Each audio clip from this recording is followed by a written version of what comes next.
Good evening, नमस्कार, शुभ संध्या। एक बार फिर से आप सभी का हार्दिक स्वागत है और एक बार फिर से उपस्थित हुए एक बहुत ही इंटरेस्टिंग टॉपिक के साथ।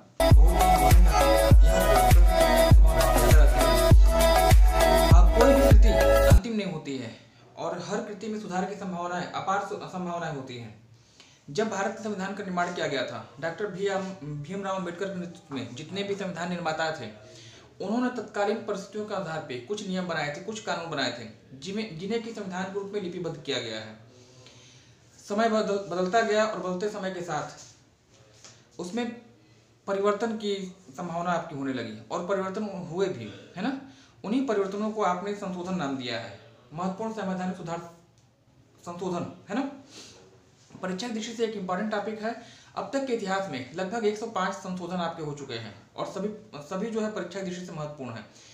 अब सभी को तो पढ़ना संभव नहीं है, मैं आपको वही चीजें बताऊंगा जिनके प्रश्न आने की संभावनाएं आपकी ज्यादा रहती है ना। फिलहाल इस वीडियो में शुरू के 6-7 संवैधानिक संशोधन चर्चा की जाएगी जो रिपीटेड क्वेश्चन है, यहाँ से हमेशा एग्जाम में क्वेश्चन पूछे जाते हैं, है ना। आगे बढ़ने से पहले अगर आप मेरे चैनल पर पहली बार आए हो, प्रतियोगी परीक्षा की अगर आप तैयारी करते हैं तो इस चैनल को जरूर सब्सक्राइब कर लीजिएगा, बेल आइकन को प्रेस करके नोटिफिकेशन बेल को क्लिक कर दीजिएगा, क्योंकि ऐसे ही नॉलेजेबल वीडियो जो है मैं आपको प्रोवाइड कराता रहता हूँ, है ना। आइए शुभारंभ करते हैं इस चैनल को, इस वीडियो को। महत्वपूर्ण संविधान संशोधन की बात करिएगा तो जो पहला संविधान संशोधन हुआ था भारत में, वो हुआ था 1951 ईस्वी में, प्रथम संविधान संशोधन। और इस संशोधन के माध्यम से 9वीं अनुसूची, है ना, 9वीं अनुसूची को जो है भारतीय संविधान में जोड़ा गया था। और यह अनुसूची रिलेटेड है, किससे रिलेटेड है, तो भूमि सुधार अधिनियमों से। भूमि सुधार अधिनियमों का विधिमान्यीकरण किया गया था इस अनुसूची के द्वारा। और इसमें वर्तमान समय में कुल 284 अधिनियम जो है शामिल होंगे, है ना।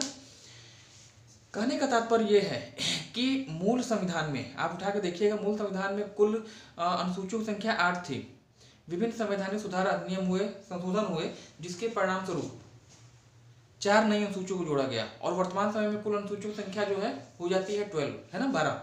तो 9वीं अनुसूची किस संशोधन के तहत जोड़ी गई थी, आप बताएंगे।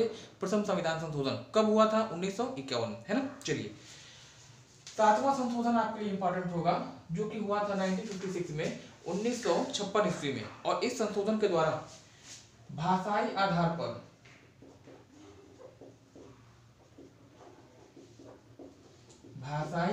पर राज्यों का पुनर्गठन किया गया था। परीक्षा की दृष्टि से इंपॉर्टेंट होगा, भाषा के आधार पर राज्यों का पुनर्गठन किया गया, है ना। और इसके तहत भारत में 14 राज्य और 6 केंद्र शासित प्रदेशों का निर्माण किया गया था। 1956 7वां संशोधन आपका हुआ था, इसको ध्यान रखिएगा। यही पे एक प्रश्न आपसे पूछा जाता है कि भाषा के आधार पर गठित होने वाला देश का पहला राज्य है आंध्र प्रदेश। तेलुगु भाषा बोलने वालों के लिए बनाया गया था। कब बनाया गया, तो 1 अक्टूबर सन 1953। भाषाई आधार पर पुनर्गठन 1956 में हुआ है, 7वां अमेंडमेंट ध्यान रखिएगा। और 14 राज्य और 6 केंद्र शासित प्रदेशों का निर्माण किया गया था, है ना। 9वां संविधान संशोधन, यह भी आपके लिए इंपॉर्टेंट होगा। और इसके अकॉर्डिंग बेरुबारी एक रियासत थी, बेरुबारी रियासत को जो है पाकिस्तान को सौंपा गया था, बांग्लादेश को दिया गया था। पूछा जाता है, समस्त विवादों को निपटारा करने के लिए जो है 9वें अमेंडमेंट की तहत जो है बेरुबारी को पूर्वी पाकिस्तान को सौंपा गया था। और वर्तमान समय में पूर्वी पाकिस्तान बांग्लादेश के रूप में जाना जाता है। पूछा जाता है, ऑप्शन में अमेंडमेंट आपको देगा, पहला, दूसरा, तीसरा और 9वां, कहेगा किस संविधान संशोधन के तहत बेरुबारी को पूर्वी पाकिस्तान को सौंपा गया, है ना। उत्तर बताइएगा, 9वां अमेंडमेंट। 13वां संविधान संशोधन, इसके तहत ये हुआ था 1962 में। और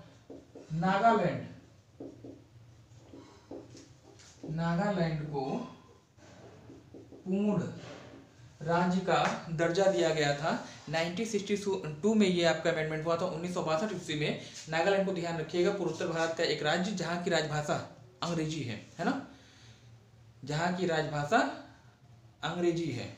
चलिए, 21वां अमेंडमेंट, यह भी आपके लिए इंपॉर्टेंट होगा, 1971 में हुआ था। और 21वां अमेंडमेंट के तहत क्या चीजें की गई थी, तो मैं आपको बता दूं कि 8वीं अनुसूची जो आपकी संबंधित है भाषाओं से, मूल संविधान में कुल भाषाओं की संख्या 14 थी, वर्तमान समय में टोटल 22 भाषाएं हैं। 21वें अमेंडमेंट के द्वारा 1973 में सिंधी भाषा को जो है 8वीं अनुसूची में जोड़ा गया था। 21वां संविधान संशोधन 21 याद रखिएगा, सिंधी भाषा जोड़ा गया था। कब जोड़ा गया था? 1971 में। वर्ष भी आपसे पूछा जाता है और किसके तहत, किस संशोधन के तहत ये कार्य हुआ है वह भी आपसे पूछा जाता है ना। 31वां संविधान संशोधन, यह भी आपके लिए इंपॉर्टेंट होगा। 31वां के तहत 1973 में यह आपका अमेंडमेंट हुआ था और इसके तहत जो है लोकसभा की जो सदस्य की संख्या है, आरंभ में जब संविधान सभा ने संविधान को अंगीकृत किया गया था उस समय लोकसभा की सदस्य संख्या थी 525। आरंभ में 525 लोकसभा सदस्यों की संख्या थी। 31वां अमेंडमेंट के द्वारा जो है इस संख्या में वृद्धि की जाती है और कितनी की जाती है? तो 20 वृद्धि की जाती है और वर्तमान समय में 525 से बढ़ाकर क्या कर दिया गया था? 545 कर दिया गया था 31वां अमेंडमेंट के द्वारा 1973 में। पूछा था, ध्यान रखिएगा। अधिकतम लोकसभा की संख्या 552 हो सकती है, लेकिन वर्तमान में कितनी है? 545 और पहले कितनी थी? तो 525 थी। तो 31वां अमेंडमेंट के द्वारा लोकसभा की सदस्यों की संख्या 525 से बढ़ाकर क्या कर दी गई थी? 545 कर दी गई थी। इसको आपको ध्यान रखना होगा। 35वां आपके लिए वेरी वेरी इंपॉर्टेंट संशोधन होगा 1974 में, 1974 में। और इसके तहत अगर देखा जाए तो सिक्किम जो कि पूर्वी राज्य है, सिक्किम को सह राज्य का दर्जा दिया गया था। सिक्किम को सह राज्य का दर्जा दिया जाता है, पहली चीज। और दूसरी चीज ध्यान रखिएगा, इसके एक वर्ष बाद 1975 में जो है 36वां अमेंडमेंट आपका होता है और 36वें अमेंडमेंट के तहत जो है सिक्किम को पूर्ण राज्य का दर्जा दिया जाता है। सिक्किम को पूर्ण राज्य का दर्जा प्रदान किया जाता है। दोनों आपसे पूछा जाता है। नीचे वाला ज्यादा इंपॉर्टेंट होगा, पूछेगा किस संशोधन के तहत। 35 भी इंपॉर्टेंट है, 36 भी इंपॉर्टेंट है। पूछता है ऑप्शन में 35 भी देगा, ऑप्शन में 36 भी देगा और 2 ऑप्शन आपको और दिया जाएगा। कहेगा किस अमेंडमेंट के तहत, किस संविधान संशोधन के तहत जो सिक्किम को पूर्ण राज्य का दर्जा दिया गया था। आप बताएंगे 36वां 1973 में, है ना, सॉरी 1975 में। और अगर आपसे पूछा जाए कि किस संविधान संशोधन के तहत सिक्किम को सह राज्य का दर्जा प्रदान किया गया था, उत्तर आपका होगा 35वां संविधान संशोधन 1975, है ना। तो इतनी चीजें हैं आज की इस क्लास में। मैंने इन 6-7 संविधान संशोधन के बारे में बताया है। उम्मीद है कि आपको क्लास पसंद आई होगी। अगर आप मेरे चैनल पे पहली बार आए हैं, चैनल को सब्सक्राइब करके बेल आइकन को प्रेस कर दीजिएगा और साथ ही साथ नोटिफिकेशन ऑल पे क्लिक कर दीजिएगा, क्योंकि ऐसे ही बेहतरीन वीडियो जो है मैं आपको प्रोवाइड कराता रहता हूँ। आज के लिए फिलहाल इतना ही। अगले जिसका जो पार्ट 2 होगा, है ना, पार्ट 2 जल्दी मैं आपको लेकर आऊंगा।